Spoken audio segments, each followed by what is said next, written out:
Hello बच्चों, कैसे हो आप सब। बहुत दिनों से आप मुझसे प्रैक्टिस पेपर 1 के लिए बोल रहे थे कि मैम इसकी वीडियो दे दीजिए, प्रैक्टिस पेपर 1 समझा दीजिए। ठीक है, तो चलिए आज हम शुरू करते हैं अपना प्रैक्टिस पेपर 1। आप सभी को पता है ना ये प्रैक्टिस पेपर 1 कहाँ है। आपका जो सपोर्ट मटेरियल आपको मैथ्स का मिला है उसके पीछे आपको 3 प्रैक्टिस पेपर मिले। ठीक है ना, तो आज हम फर्स्ट वाला प्रैक्टिस पेपर समझेंगे। ठीक है, इंग्लिश और हिंदी दोनों ही मीडियम में हम इसको समझेंगे। चलिए स्टार्ट करते हैं। सबसे पहले देख लेते हैं यहाँ पर क्या लिखा है। जनरल इंस्ट्रक्शंस लिखी हुई है तो क्या है उसको देख लेते हैं। देखो इसमें लिखा है सारे क्वेश्चंस आपको कंपलसरी करने हैं। ठीक है ना, आप ये मत सोचिएगा कि आपका एग्जाम इसी पैटर्न पे आएगा। ये सिर्फ आपको एक तरीके के लिए प्रैक्टिस करने के लिए क्वेश्चन पेपर दे दिया है। ठीक है, जिसमें आपको पता है टोटल 40 क्वेश्चन है। ठीक है, इसमें से 40 क्वेश्चन जो है ना ये 4 सेक्शंस में डिवाइड है, ए बी सी और डी में। सेक्शन ए में 20 क्वेश्चन है, 1 मार्क ईच है। ठीक है, सेक्शन बी में 6 क्वेश्चन है और कितने 2 मार्क्स ईच है। ठीक है ना, उसके बाद सेक्शन सी जो है उसमें 8 क्वेश्चन है, 3 मार्क्स ईच। और सेक्शन डी जो है उसमें 6 क्वेश्चन है, 4 मार्क्स ईच। ठीक है, तो आज की क्लास में हम सेक्शन ए करने वाले हैं, पूरे 1 मार्क के 20 क्वेश्चन आज हम इन्हें समझेंगे। ठीक है, फिर नेक्स्ट क्लास में सेक्शन बी करेंगे। ठीक है ना, चलिए स्टार्ट करते हैं। देखो कुछ क्वेश्चंस में ना इंटरनल चॉइस है, जैसे कि आप देख रहे हो क्वेश्चन नंबर 1 में ही आपको मिली है। ठीक है, हम यहाँ पर तो दोनों समझेंगे, लेकिन अगर आपके पास एग्जाम में इंटरनल चॉइस आती है तो आप कोई सा भी एक करोगे जो आपको अच्छे से आता है। ठीक है, देखो आपको यहाँ पर तो डायरेक्ट ही बोल रहा है कि इसकी वैल्यू निकालनी है कि किसके बराबर है, तो मतलब इसकी वैल्यू फाइंड करनी है। अब देखो आप देख रहे हो यहाँ पर 2 बार रूट है, उसके बाद अंदर 2 लिखा हुआ है और उस पर भी पार लगी हुई है 2, तो इसको कैसे करेंगे। तो देखो यहाँ पर कैसे करेंगे हम इसको। सबसे पहली बात ना, ये 2 की पावर 2 तो मैंने ऐसे ही रहने दिया। ठीक है, देखो रूट के अंदर ना यहाँ पर लिख के दिया है 3 और 4। इसका मतलब है जब ये अंदर वाला रूट हटेगा तो यहाँ पर आ जाएगा 1/3, और जब बाहर वाला रूट हटेगा तो यहाँ पर आ जाएगा 1/4। इसके अंदर इसलिए 3 और 4 लिखा हुआ है। ठीक है, तो जब रूट हटके ये पार चढ़ती है ना, ठीक है, घात बनती है जब ये, तो वो 1 में बनती है और जितना रूट में लिखा है वो आ जाता है। ठीक है ना, अब देखो ये पार के ऊपर पार है, जब एक के ऊपर एक पार होती है तो क्या होती है, मल्टीप्लाई। तो आप सबको क्या करो यहाँ पर मल्टीप्लाई कर दो, तो 2 इंटू 1/3 इंटू 1/4। ठीक है ना, मैंने सारी घातों को सारी पार को मल्टीप्लाई कर दिया। इस 2 से मैंने इस 4 को कट कर दिया। ठीक है, तो कितना आ गया, 2 की पावर आ गई यहाँ पर 1/6। ये आपका आंसर आ गया। अब ढूंढो ये कहां पर है, तो ये सी ऑप्शन है। ठीक है ना, चलिए और वाला भी देख लेते हैं हम यहाँ पर। और वाले पार्ट में आपको कह रहा है 6 to 5 की पार दे रखी है, लेकिन पॉइंट में दे रखी है 0.16, और यहाँ पर भी 6 to 5 की पार 0.09 दे रखी है और आपको कह रहा है कि ये किसके इक्वल है। तो पहले हम यहाँ लिख लेते हैं।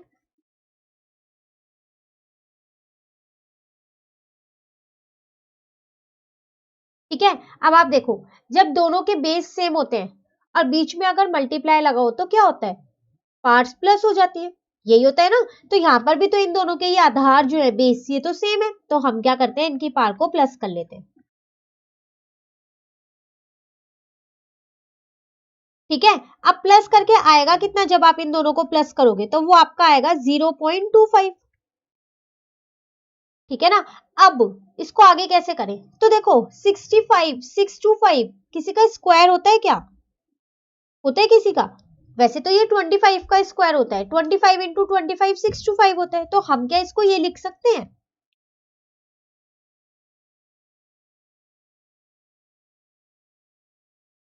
ठीक है ना, 25 इंटू 25 ही तो होता है, तो मैंने उसको 25 के फॉर्म में लिख दिया। ठीक है, अब फिर दोबारा देखो ये पार के ऊपर पार है तो मल्टीप्लाई हो जाएगा, तो चलिए फिर आप इसको मल्टीप्लाई कर दो। अब यहाँ पर तो 2 को 0.25 से करूंगी तो मेरा आंसर आएगा 0.5। ठीक है, अब अभी भी ये किसी का स्क्वायर है, किसी का वर्ग है 25, किसका 5 का, 5 इंटू 5 ही तो होता है। ठीक है, तो अब मैं इसको ये लिख सकती हूँ ना 25 को 5 का स्क्वायर, और ये 0.5 ऐसी है। ठीक है, फिर देखो ये घात के ऊपर घात है ना, पार के ऊपर पार, फिर मल्टीप्लाई कर दो आप इसको। तो 5 को जब 2 को 0.5 से करोगे तो 1 आएगा, इसका मतलब 5 आपका आंसर आ गया। तो ये आपका आंसर है। तो देखने में थोड़े से मुश्किल लग रहा था क्वेश्चन नंबर 1 ही कि कैसे होगा, ये तो रूट में दे रखा है और ये इतनी बड़ी बड़ी पावर है, इसकी पॉइंट में कैसे करेंगे, पर जब आप सॉल्व कर रहे हो तो देखो कितना आसान बन गया। ठीक है ना। चलिए नेक्स्ट क्वेश्चन समझते हैं। क्वेश्चन नंबर 2 है, if x upon y plus y upon x is equal to -1, x और y जो है वो 0 के इक्वल नहीं है, then the value of this, इसकी वैल्यू आपको निकालनी है। यदि x अपॉन वाई और y अपॉन एक्स -1 हो, जबकि x और y जो है वो 0 के इक्वल नहीं होगा, तो x cube minus y cube का मान निकालना है। ठीक है, चलिए देखते हैं इसको हम निकालेंगे कैसे। सबसे पहले तो जो दे रखा है ना, आप उसको ही लिख लिया करो एक बार ही दोबारा। ये आपको दे रखा है। अब देखो x cube minus y cube, इसकी वैल्यू मुझे निकालनी है। तो पहले इसको थोड़ा सा चेंज कर लें, ये फ्रैक्शन में है। तो मैंने पता है क्या किया, यहाँ पर एलसीएम ले लिया, तो ये वाई एक्स हो गया। ठीक है, बेस सेम कर दिए, तो यहाँ पर मेरे पास आ गया x square plus y square is equal to -1।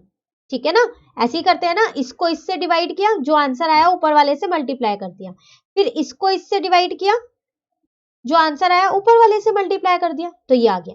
तो इसका मतलब x square plus y square is equal to minus y x आ गया। ठीक है, लेकिन मुझे तो x cube minus y cube की वैल्यू निकालनी है, इसका मान निकालना है। तो अब आप पता है क्या करो, x cube minus y cube वाली ना आइडेंटिटी लगा दो।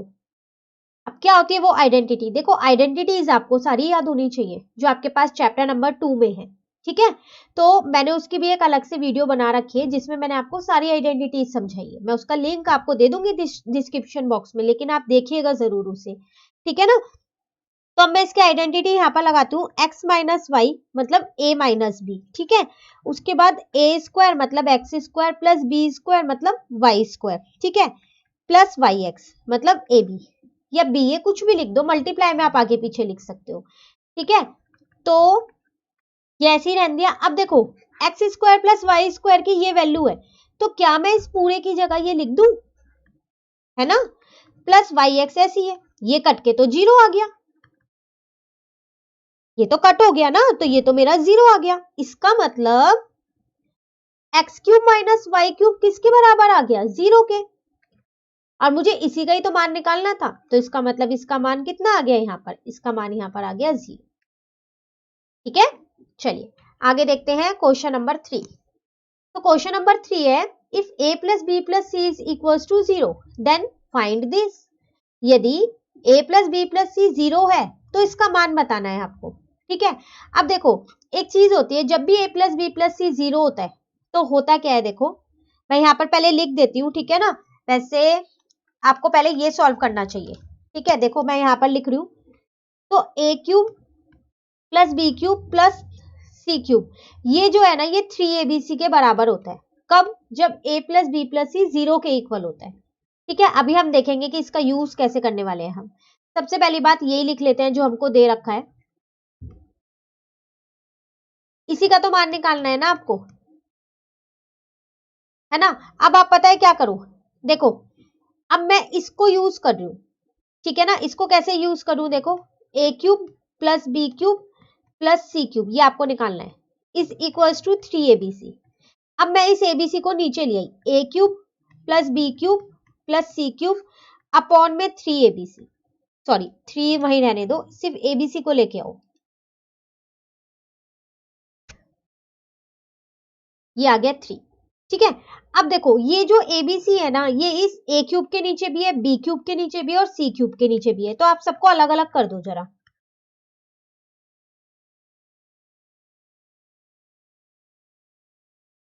ठीक है, ये इजिकल टू का 3 आपका ऐसे ही है, इसको आपको कुछ नहीं करना। अब देखो यहाँ पर एक ए है, कट हो गया, ये कट हो के 2 आ गया, क्योंकि ऊपर 3 बार ए लिखा है, नीचे 1 बार ए लिखा है, तो कट हो जाएगा। तो ये आ गया मेरा ए स्क्वायर अपॉन में बी सी। उसी तरीके से ये बी यहाँ कट हो गया। ठीक है, ऊपर 3 बार बी है, नीचे 1 बार है, तो अब ऊपर 2 बार बचा और नीचे से मैंने बी हटा ही दिया। उसी तरीके से यहाँ पर सी कट कर दिया, तो सी स्क्वायर अपॉन में a b is equal to 3। अब आप एक बार देखो कि आपको इसी का ही मान निकालना था, a square upon b c, b square upon a c square upon a b, बिल्कुल इसी का निकालना है। आगे इसका मान 3, तो डी इसका ऑप्शन आ गया। ठीक है, चलिए आगे बढ़ते हैं। अब आ गए हम क्वेश्चन नंबर 4 पे।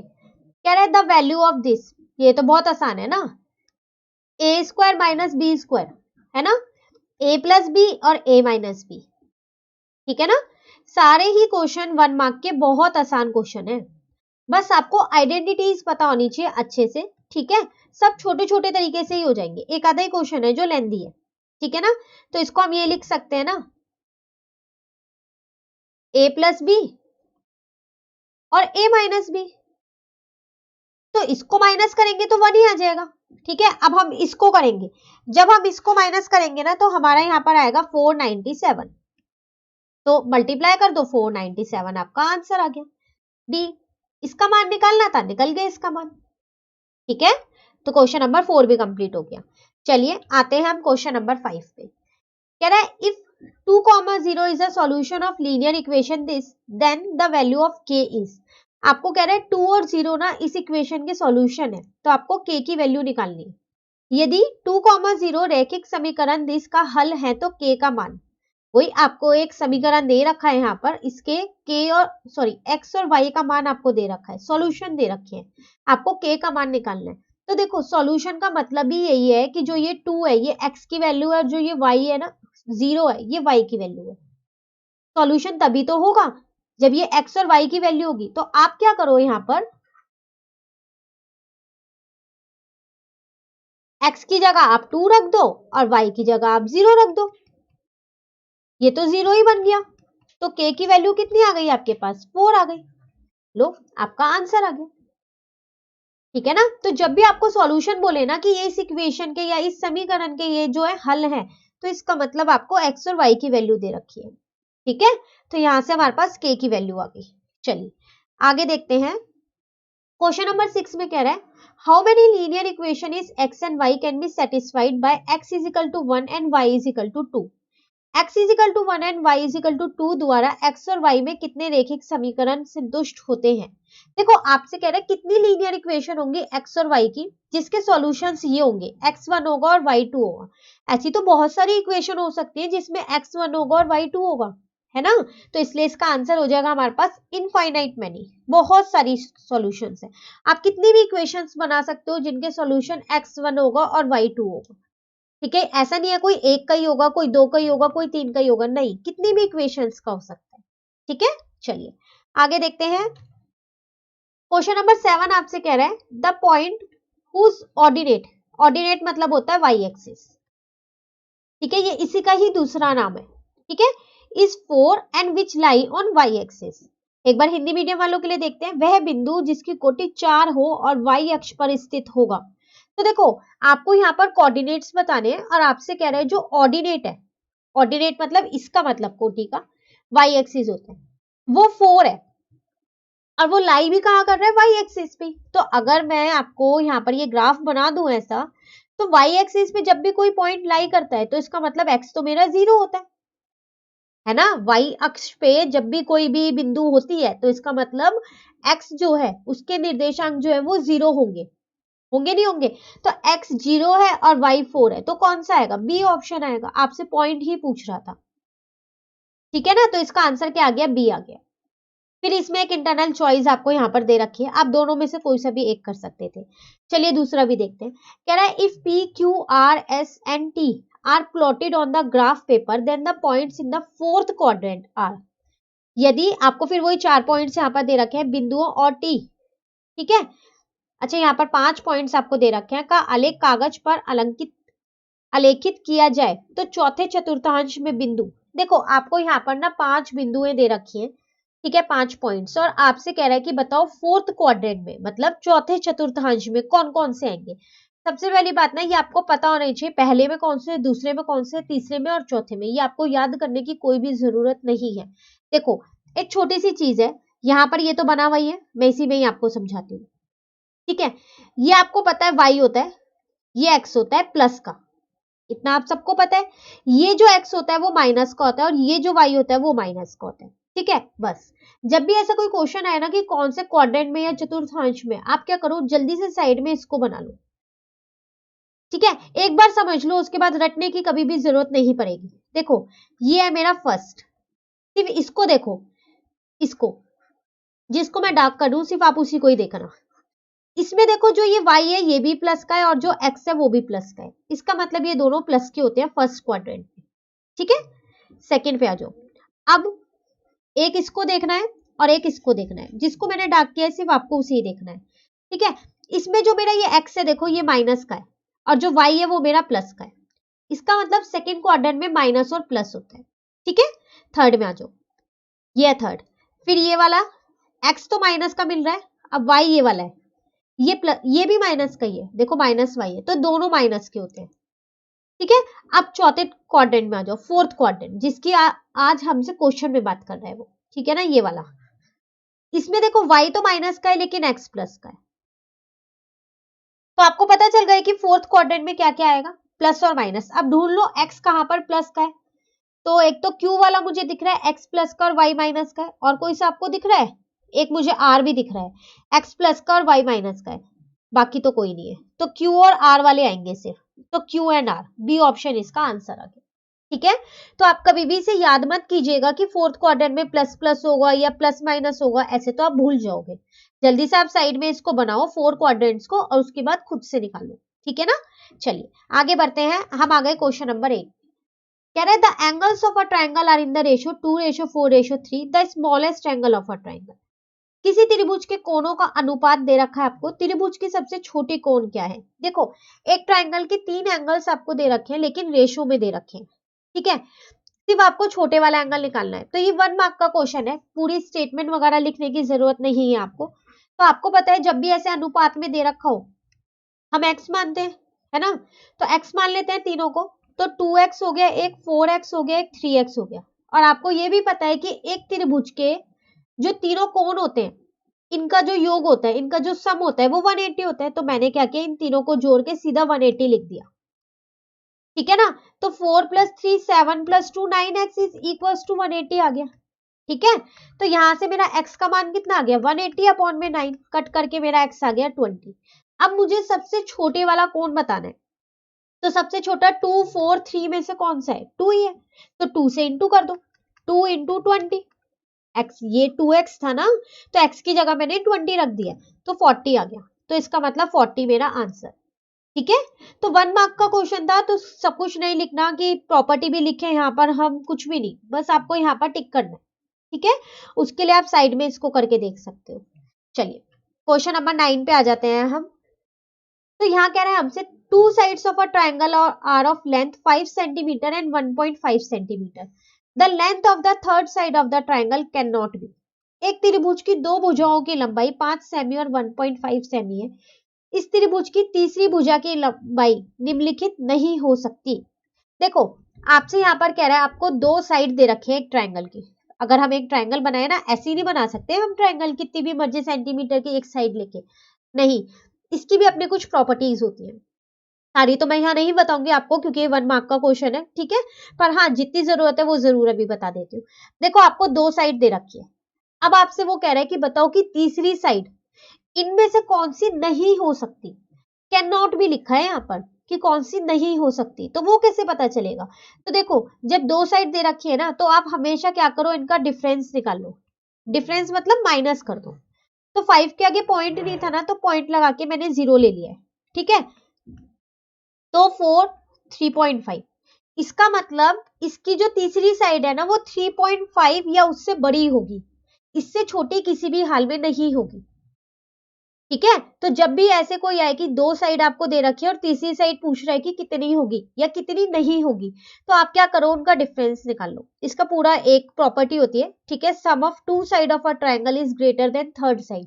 हमेशा दो साइड तीसरी साइड से बड़ी होती है और डिफरेंस की भी होती है, पर हम यहाँ यही याद रखेंगे कि ऐसे पूछे कि अगर ट्राइंगल की साइड नहीं हो सकती कौन सी, तो देखो 3.5 से छोटी कौन सी है, ये भी नहीं है, ये बड़ी है, ये भी 3.5 से बड़ी है, ये भी बड़ी है, सिर्फ एक यही छोटी है, इसका मतलब 3.4 नहीं हो सकती। बाकी इन तीनों में से कोई सी भी हो सकती है, हमें वो नहीं बताना कौन सी होगी, हमें तो सिर्फ यही बताना है कि कौन सी लंबाई नहीं होगी, तो 3.4 नहीं होगी, ठीक है ना। चलिए आगे बढ़ते हैं, क्वेश्चन नंबर 10 पे आ गए। यहां आपसे कह रहा है the figure obtain bye joining the mid point of the side of rhombus taken in order is. एक समचतुर्भुज की भुजाओं के मध्य बिंदु को एक ही क्रम में मिलाने पर बनाने वाली आकृति होती है। देखो आपसे कह रहा है कि आपके पास ना एक रोम्बस है, अगर आप उसके मिड पॉइंट्स को ज्वाइन कर दो तो कौन सी फिगर बनती है। तो अगर मैं आपको एक रोम्बस यहाँ पर बना दूं काइट शेप का भी हो सकता है, ऐसे नहीं है रोम्बस, ठीक है। अब कह रहा है इसके मिड पॉइंट्स को आपको जोड़ना है, तो कौन सी फिगर आएगी? तो देखो ये ना पूरा एक प्रूव होता है कि मिड पॉइंट्स को, रोम्बस के मिड पॉइंट्स को जोड़ के कौन सी फिगर बनती है, ठीक है ना। पर वो प्रूव आपको मैं यहाँ नहीं कराऊंगी क्योंकि 1 मार्क का क्वेश्चन है आपके पास, आपको सिर्फ टिक लगाना है, ठीक है। तो वो जो फिगर बनेगी 4 साइड को जोड़ के, वो हमेशा रेक्टेंगल, एक आयत बनता है, ठीक है ना। अगर ये 2 या 3 मार्क्स के क्वेश्चन में आएगा ना, तो मैं इसका प्रूफ आपको पूरा जरूर कराऊंगी, तब मैं आपको वहां पर ये जरूर समझाऊंगी कि रोम्बस के मिड पॉइंट को जोड़ के रेक्टेंगल कैसे बना, ठीक है। चलिए आगे बढ़ते हैं, क्वेश्चन नंबर 11 पे आ गए हम। यहाँ फिगर बनी हुई है, पहले क्वेश्चन रीड करते हैं। कह रहा है in figure A B and C D are two equal chords of a circle with centre O, OP and OQ are perpendicular on chord AB and CD respectively. If angle POQ is equals to 150 degree, then angle APQ is equal to, ठीक है। आकृति में AB और CD केंद्र O वाले वृत्त की दो बराबर जीवाएं हैं। AP और OP और OQ क्रमशः AB और CD जीवाओं पर लंब है। यदि POQ 150 है तो APQ बराबर किसके होगा? ऑप्शन से दे रखे हैं, लेकिन आपको यहाँ बिना सॉल्व करे आप नहीं निकाल पाओगे। देखो पहले हम क्वेश्चन समझते हैं। कह रहा है AB और CD ये दोनों, ये वाली पूरी मैं आप ड्रॉ कर देती हूँ, ये और ये कॉर्ड है, मतलब जीवा है इस सर्कल की, वृत्त की जीवा दे रखी है और दोनों इक्वल है ये, ठीक है। और ये दोनों जो है ना वो उस पे लंब है, मतलब परपेंडिकुलर है। तो इसका मतलब ये वाला एंगल और ये वाला एंगल तो 90 डिग्री होगा, परपेंडिकुलर है तो, ठीक है। अब मुझको निकालना क्या है, ये वाला एंगल तो मुझको दे रखा है 150, मुझको निकालना है APQ, ये वाला एंगल मुझको निकालना है। अब ये वाला एंगल मैं निकालूं कैसे? ये तो मुझे 90 पता है, लेकिन ये तो मुझे पता ही नहीं है, इसको कैसे निकालेंगे? तो देखो इसको हम करेंगे कैसे। सबसे पहली बात AB is equal to CD मुझको दे रखा है, ठीक है। जब AB is equal to CD है तो इसका मतलब OP is equal to OQ होगा, ये वाला। क्यों? रीजन तो लिखना पड़ेगा, तो रीजन हम यहां लिखेंगे इक्वल कॉर्ड्स आर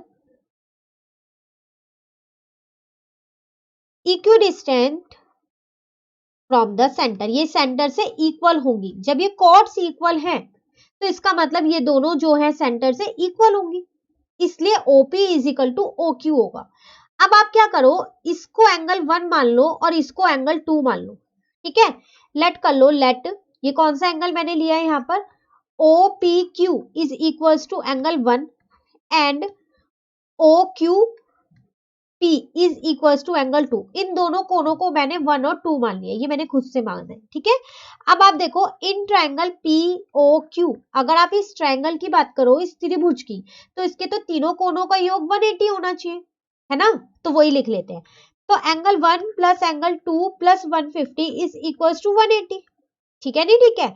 अब क्या मैं एंगल 1 और 2 में से किसी भी एक को एक ही लिख सकती हूँ, 1 को 1 और 2 को भी 1 लिख सकती हूँ। क्यों? क्योंकि जब ये दोनों साइड्स इक्वल हैं तो फिर इसके अपोजिट एंगल्स तो इक्वल होंगे, है ना। तो यहां लिख देते हैं हम OPQ is equal to OQP होगा, ठीक है ना। क्यों? क्योंकि OP is equal to OQ है। जब दो भुजाएं बराबर होती है तो उसके सामने वाले जो कोण होते हैं वो भी बराबर होते हैं। तो इसका मतलब पता है मैंने क्या किया, एंगल 1 को तो एंगल 1 रख दिया, एंगल 2 को भी 1 ही लिख दिया, ताकि यहां से मेरा एंगल 1 का मान निकल जाए, ठीक है ना। तो यहां से मेरे पास निकल गया 30 डिग्री, तो एंगल 1 कितना आ गया मेरे पास 50 डिग्री। ये 2 मल्टीप्लाई करता इधर लेके डिवाइड कर दिया, ठीक है। अब देखो जो ये पूरी लाइन है APB, ये एक सीधी रेखा है, इज अ स्ट्रेट लाइन, सीधी रेखा खंड है ना ये मेरे पास। तो इसका मतलब जो ये वाला है APQ, ये प्लस एंगल 1 और प्लस ये वाला कौन सा BPO, ये तीनों मिला के तो 180 होंगे, क्योंकि एक रेखा पर जितने भी कोण ये बनते हैं इन सबका योग तो 180 होता है। अब ये तो मुझको निकालना ही है APQ, एंगल 1 मैंने अभी निकाला है 15 डिग्री और BPO तो मुझे पता है 90 डिग्री। क्यों? क्योंकि OP AB पे लंब था, परपेंडिकुलर था ना। तो यहां से मेरा APQ आ गया, कितना आया 180 माइनस 19 माइनस 50, तो वो आ गया मेरा 75 डिग्री, तो ये मेरा आंसर आ गया। ठीक है, तो ये मैंने आपको पूरा सॉल्व करके दिखा दिया है। इतना बड़ा सॉल्व करने की जरूरत नहीं, आप इसे शॉर्ट में कर सकते हो, मतलब ये रीजन वगैरह नहीं लिखने। ठीक है ना, चलिए आगे बढ़ते हैं। तो हम आ गए क्वेश्चन नंबर 12 पे। कह रहा है by the Heron's formula the area of triangle ABC is given by triangle. Heron के सूत्र द्वारा त्रिभुज एबीसी का क्षेत्रफल। तो हीरोन्स फॉर्मूला लिखना है इसके अंदर। ठीक है, तो मैं यहां लिख देती हूँ। तो क्या था, एस ब्रैकेट में एस माइनस ए, एस माइनस बी और एस माइनस सी का अंडर रूट। यही था ना हीरोन्स फॉर्मूला, बस आपको यही लिखना था इसमें।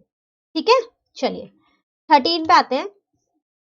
कह रहा है the sides of a triangle are this this and this, then the area of triangle. एक त्रिभुज की भुजाएं 56 सेमी, 60 सेमी और 52 सेमी लंबाई की हैं, तब त्रिभुज का क्षेत्रफल है। तो आपको इसका क्षेत्रफल निकालना है, तो इसका मतलब आपको हीरोन्स फॉर्मूला लगाना पड़ेगा। चलिए सबसे पहले हम ए मान लेते हैं 56 सेंटीमीटर को, बी मान लेते हैं 60 सेंटीमीटर को और सी मान लेते हैं 52 सेंटीमीटर को। ठीक है, तो एस तो निकालना पड़ेगा ना, तो ए plus b plus c upon में 2, इसका मतलब 56 प्लस 60 प्लस 52 अपॉन में 2। ठीक है, अब आप इन सबको प्लस करोगे तो 168 अपॉन में 2, तो वो आपका आ गया 84। एस निकल गया, बस अब तो आपको सूत्र लगाना है। क्या था वो, एस माइनस ए और एस माइनस बी और एस माइनस सी और इस पूरे का अंडर रूट, यही था ना। चलिए तो मैं यहाँ पर लगा रही हूँ, आप साथ साथ देखते रहो यहाँ पर कि मैं सिर्फ वैल्यूज को पुट कर रही हूँ और कुछ नहीं कर रही। एस की जगह मैंने रख दिया 84, यहाँ पर रखा 84 माइनस 56, यहाँ पर रखा 84 माइनस 60 और यहाँ पर रखा मैंने 84 माइनस 52। ठीक है, अब हम क्या कर देंगे, इसको माइनस कर देंगे, तो यहाँ आ जाएगा 84, यहाँ पर आ जाएगा 28, यहाँ पर आ जाएगा 24 और यहाँ पर आ जाएगा 32। ठीक है ना, अब आप क्या करो, इनके फैक्टर्स लिख लो, गुणनखंड इसके लिख दो, ताकि आप उसके पेयर बना के उन्हें रूट से बाहर निकाल सको। ठीक है, मैं यहाँ लिख दूं उसके पेयर। चलो 84 के लिखते हैं, तो 2 2 जा 4 इंटू 3 इंटू 7, 21 4 जा 84 हो जाएगा। 28 के लिखते हैं, 2 2 जा 4 इंटू 7। ठीक है ना, उसके बाद 24 के लिखते हैं, 2 2 जा 4, 4 2 जा 8, 3 जा कितना हो जाएगा 24। 32 के लिखते हैं अब यहाँ पर, 2 2 जा 4, 2 जा 8, 2 जा 16, 2 जा 32। ठीक है, अब आपको पता है ना, जब भी ये रूट से बाहर निकलेगा तो पेयर बन के एक निकलता है, तो 2 गिनने कितने हैं, 1 2 3 4 5 6 7 8 9 10 11 12 है, तो इसका मतलब 6 2 बाहर आ जाएंगे, तो 1 2 3 4 5 6। ठीक है ना, 12 थे ये 2, तो उसका आधा बाहर आएगा। ठीक है, 3 गिनते हैं, 1 2, 2 ही है तो एक ही बाहर आ पाएगा इसमें, तो 7 गिनते हैं, 1 2, ये भी 2 ही है, इसमें एक बाहर आएगा, रूट हट गया। समझ आ गया ना, मैंने डायरेक्ट हटा दिया है रूट यहाँ पर। ठीक है, बस इन सबको आप मल्टीप्लाई करो तो 1344 सेंटीमीटर स्क्वायर आपका आंसर आ गया, जो कि आपका ऑप्शन है सी। ठीक है, तो क्वेश्चन नंबर 13 भी हमारा कंप्लीट हो गया। चलिए 14 पे आते हैं। 14 में आपसे कह रहा है the sides of a triangle are in the ratio, फिर साइड्स यहाँ रेशियो में दे रखी है, एंड इट्स पेरीमीटर इज 150।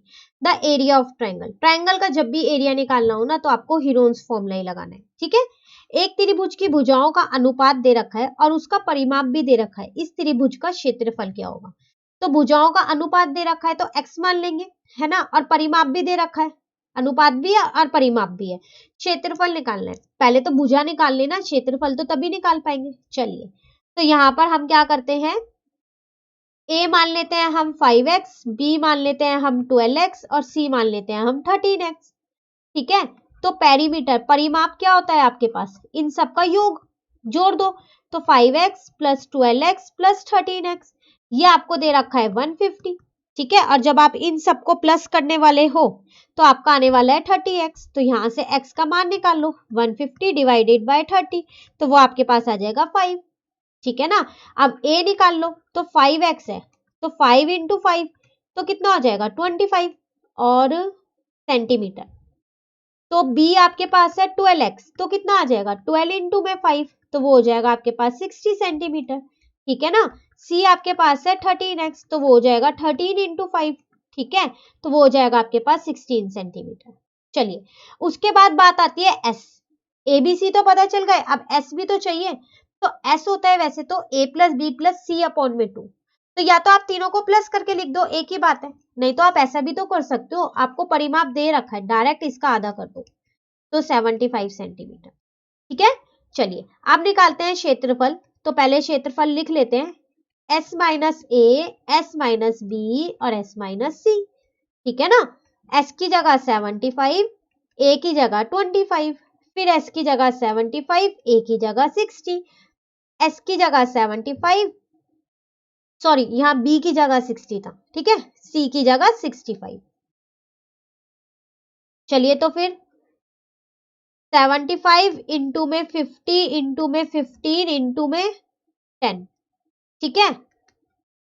तो देखो ये आ गया 750 इंटू 750, कैसे आया अब वो ध्यान से देखो, इसको इससे इंटू कर दिया मैंने और इसको इससे इंटू कर दिया। अब दो बार 750 है, एक बार बाहर निकाल दो रूट से, तो ये आपका क्या आ गया, ये आपका आंसर आ गया। कहां पर है, बी पार्ट आपका आंसर है। ठीक है, चलिए आगे बढ़ते हैं, क्वेश्चन नंबर 15 पे आ गए। तो आपसे कह रहा है the total surface area of a cone whose radius is r/2 and short height, ठीक है, इज 2l। तो आपको टोटल सरफेस एरिया निकालना है। एक शंकु जिसकी त्रिज्या इतनी है और त्यर्क ऊंचाई इतनी है का कुल पृष्ठीय क्षेत्रफल क्या होगा। तो क्षेत्रफल निकालना है तो क्षेत्रफल का पहले तो सूत्र लिखना पड़ेगा, फॉर्मूला लिखना पड़ेगा ना। तो चलिए हम यहां पर लिखते हैं। तो टीएसए ऑफ कोण होता क्या है हमारे पास, तो वो होता है हमारे पास पाई आर ब्रैकेट में आर प्लस एल। ठीक है ना, अब पाई आर की जगह मुझे क्या दे रखा है, r/2, और एल की जगह क्या दे रखा है मुझे 2l। ठीक है, इंटू कर देते हैं, पाई को यहीं छोड़ देते हैं, इसको इससे इंटू किया तो पाई स्क्वायर अपॉन में 4, और यहां पर क्या तो 2lr अपॉन में 2। ठीक है, देखो इसको इससे इंटू किया है और इसी r/2 को इससे भी इंटू किया है। ठीक है ना, आप कंफ्यूज मत होना कि ये कैसे आ गया, सिर्फ अंदर मैंने इंटू किया इससे, पाई को अलग ही छोड़ दिया, पाई से कुछ भी नहीं किया मैंने, पाई ऐसे ही लिखा हुआ है। ठीक है, अब देखो आप क्या करोगे, इस 2 से इस 2 को काट दो।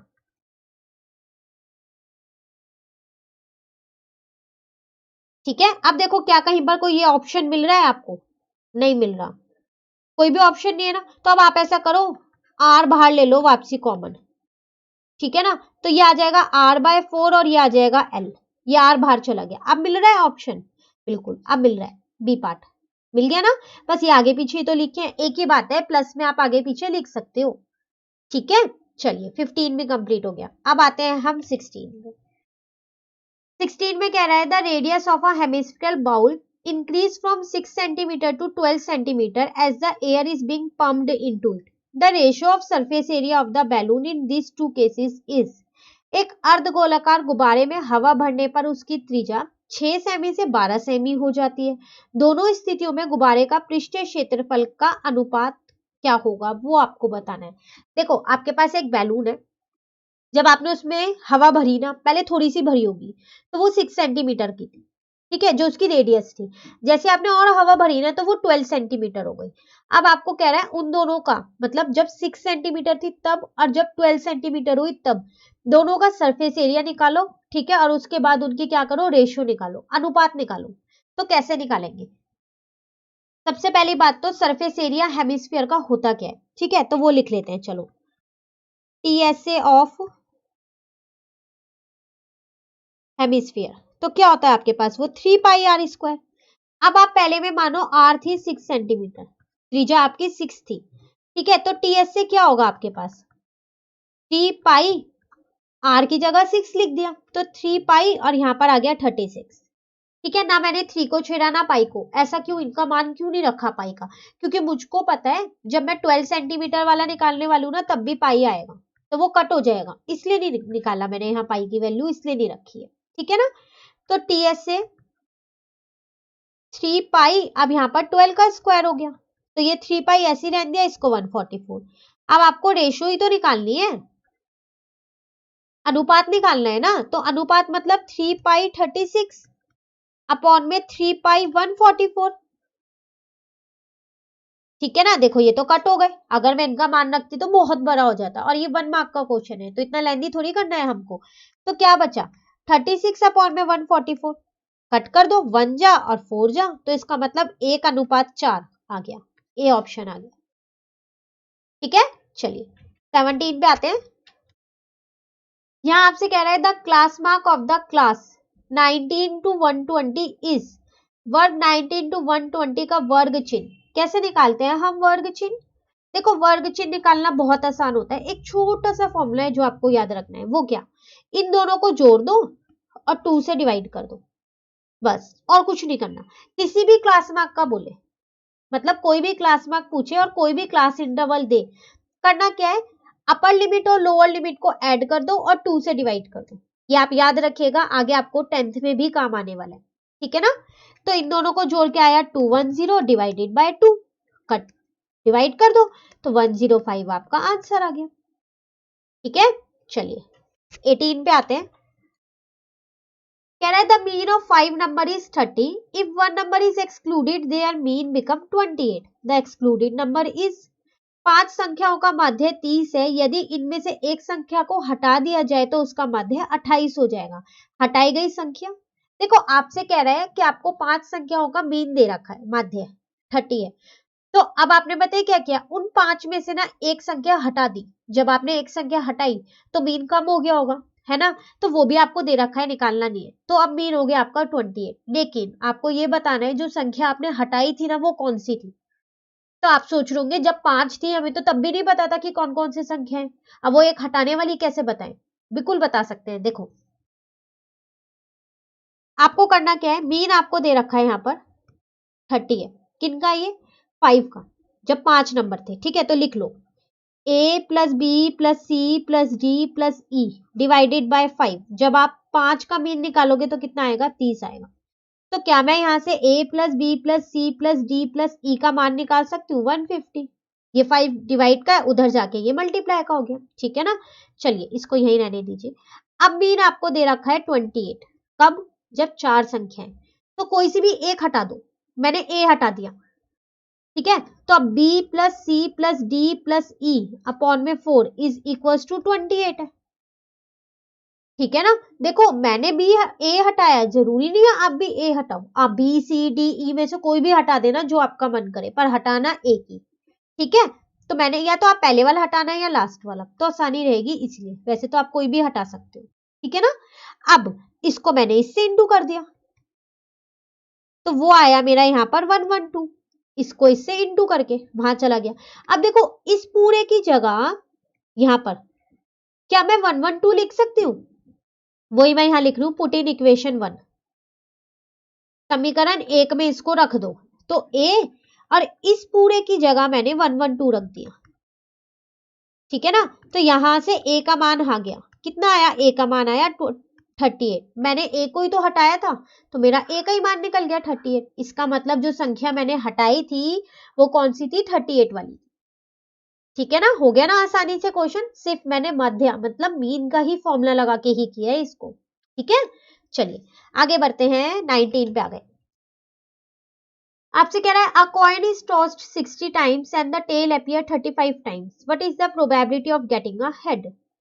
एक सिक्के को 60 बार उछाला जाता है और इसमें 35 बार टेल मतलब पट आता है, चित्त आने की प्रायिकता क्या होगी।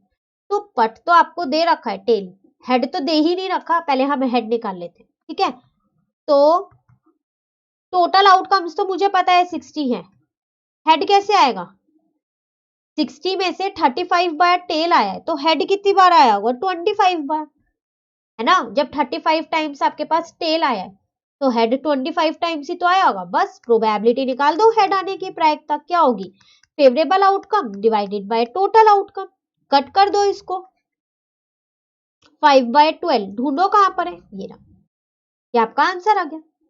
ठीक है, चलिए 19 भी हो गया। लास्ट क्वेश्चन पे आ गए हम आज की क्लास के, जो कि बहुत आसान और बहुत छोटा सा है, फिर ये पार्ट ए कंप्लीट हो जाएगा 1 मार्क का, नेक्स्ट क्लास में पार्ट बी करेंगे। ठीक है, चलिए फिल इन द ब्लैंक्स है, कह रहा है if e be an event then p e plus p not is equal to. English medium वाले बच्चे इतने सोचो, इतने मैं हिंदी मीडियम वालों के लिए रीड कर रही हूँ। ठीक है, आप लोगों को पता होगा, ये रिक्त स्थान भरिए, यदि ई एक घटना है तो पीई प्लस पीई नहीं किसके बराबर होगा, तो हमने प्रोबेबिलिटी में क्या था कि एक इवेंट के होने या ना होने की प्रायिकता को जोड़े तो कितना आना चाहिए, उनका योग हमेशा 1 आना चाहिए।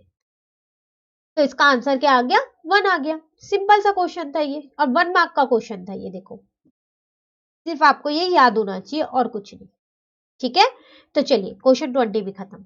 इसी के साथ पार्ट ए पूरा कंप्लीट होता है। अब पार्ट बी नेक्स्ट क्लास में करेंगे, ठीक है ना। तो आप इसे यहां तक कंप्लीट कर लीजिएगा। जिसको भी ये वीडियो अच्छी लगी, जिस भी बच्चे को, ठीक है, और पार्ट बी वो करना चाहता है, तो वीडियो को लाइक जरूर कीजिएगा और मेरे चैनल को सब्सक्राइब कीजिएगा। Thank you.